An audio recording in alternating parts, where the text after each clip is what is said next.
So as far as release planning, in a typical project plan, release is going to occur at the end of the project, right? We talked about that before, in the typical projects. In agile approaches, it's likely to have those multiple iterations or releases of different aspects of the solution as they become ready. So because agile backlogs are value-based prioritization, during relatively early stages of the project, enough high-level, high-value deliverables are completed and available for use. So by establishing that minimum business increment, which is, we talked about, enough of the solution to start really using it, you're going to mitigate project risks and start to gain real value from the solution early on. You can also begin to generate real feedback from real users of the solution, which can unearth new high-value solutions that may need to get reprioritized to increase or improve the overall value of the solution.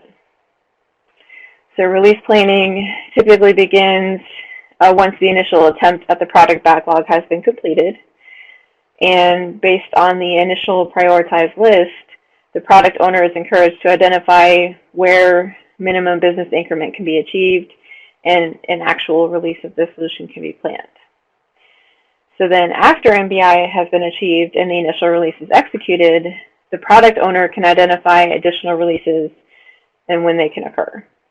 The decision could be driven by organizational tolerance for changes, readiness, and the incremental value of enabling the next set of capabilities.